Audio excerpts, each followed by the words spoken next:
¿Qué es un parto humanizado? Bueno, el parto humanizado, parto respetado, también como comúnmente se lo llama, es aquel en el cual se respetan los derechos tanto de la persona gestante como de sus hijos, hijas y la familia, ¿no? Las personas que acompañan ese parto también. En realidad implica entender, ¿sí?, que la mirada tiene que estar puesta en la persona que está atravesando todo el trabajo de parto y no tanto en el equipo de salud, que es quien acompaña, ¿no? Prestar la atención en la persona. Te invito a que veamos juntos y así pueden ver todos un contenido que hay de un video de UNICEF que es fantástico para que vos entiendas claramente y después seguimos charlando. Y mandanos tu experiencia, si tuviste un parto respetado, humanizado o si fue traumático. Qué momento extraordinario. Quiero contarles que la doctora Cecilia Marzoa es médica especialista que está a cargo de los cursos de vida y familia de la Organización Panamericana de la Salud. Acaban de ver el currículum atrás mío. ¿Por qué, o sea, existe una ley? ¿Esta ley se respeta en el país o no? Existe una ley en realidad porque se evidenció durante muchísimos años que no se respetaban los derechos de las personas gestantes ni durante el embarazo, ni durante el transcurso del parto, ni los primeros días después del parto. Y si nos ponemos a mirar, ¿no?, en América Latina, no solo en nuestro país, o sea, un 43% de las personas aproximadamente refieren haber sufrido alguna situación de violencia o que la reconocen como violencia durante el parto, ¿sí? Y eso es pensando en personas que logran reconocer que lo que les pasa es una situación de violencia. Pero cuando empezamos a buscar, claro, buscar, sí, a conocer, sí, cuáles son estas prácticas que habitualmente nos pasaron a todas y pasan a las personas gestantes, nos damos cuenta que ese número quizás queda corto, ¿no? Porque durante muchos años, no sé, el rasurado, ¿no?, cuando íbamos a la maternidad era una práctica habitual.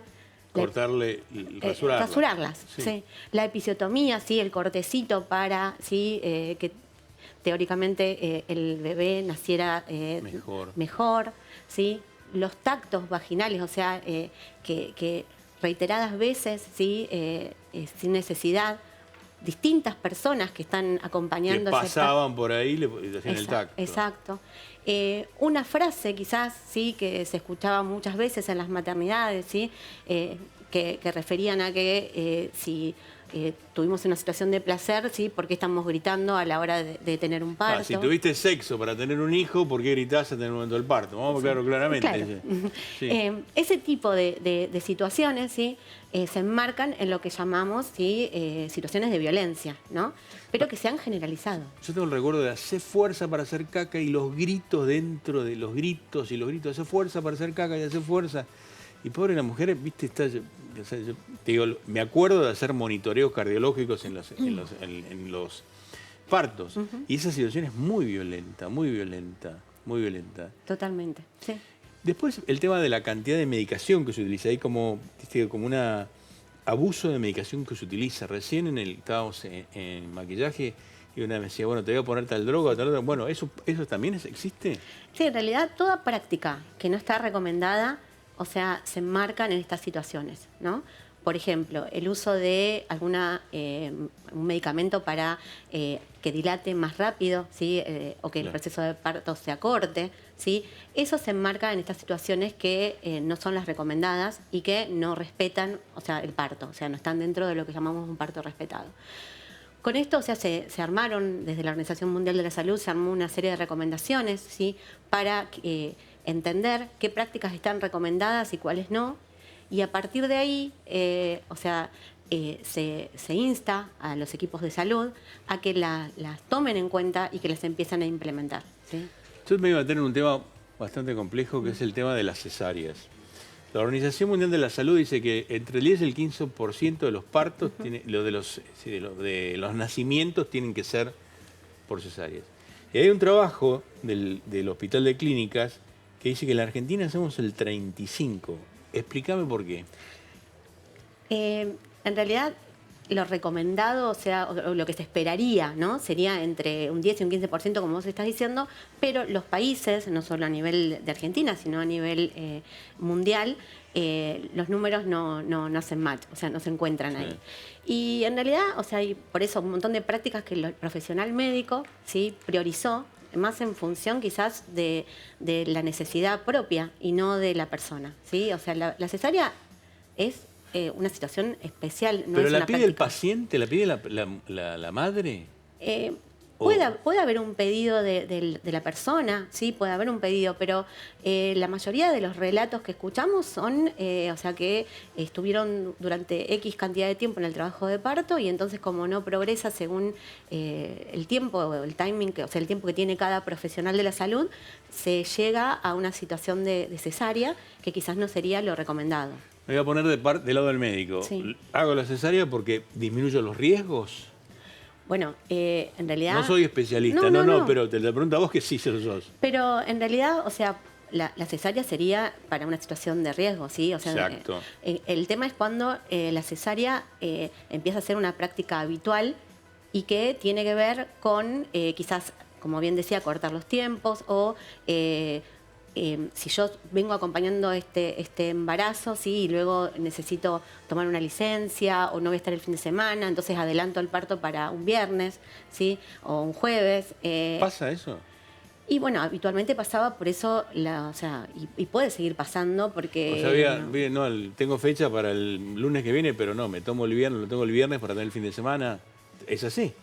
O sea, en muchos casos eso sucede, ¿sí? Sigue sucediendo. Por eso es importante que las personas gestantes y las familias conozcan los derechos que tenemos, ¿sí?, para evitar que nos pase, ¿sí? Y yo digo esto, o sea, poniéndome en carne propia, ¿no?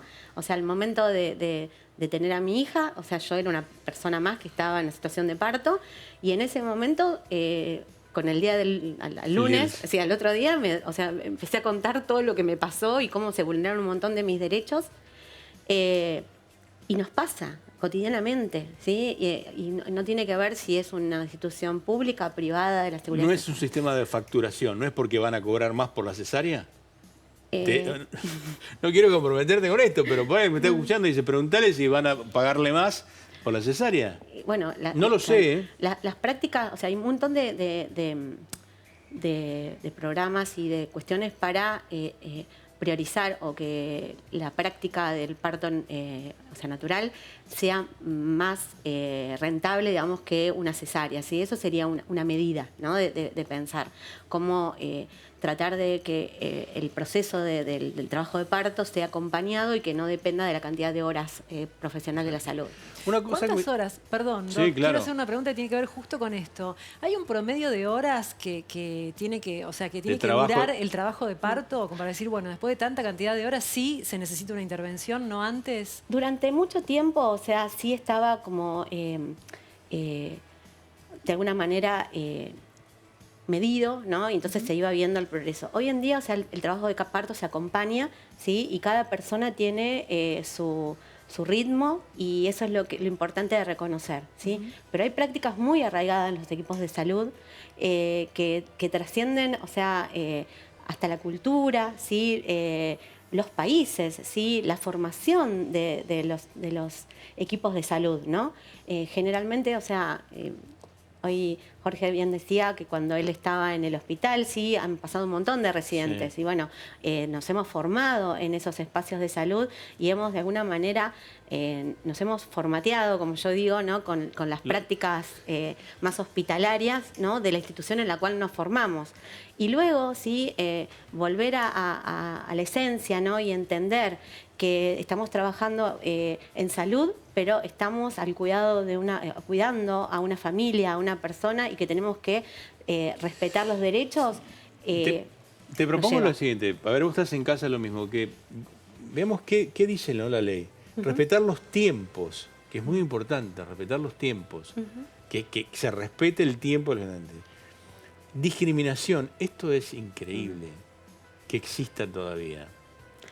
O sea, estamos atravesados, ¿no?, por dónde nacimos, cómo vivimos, dónde nos formamos, ¿sí?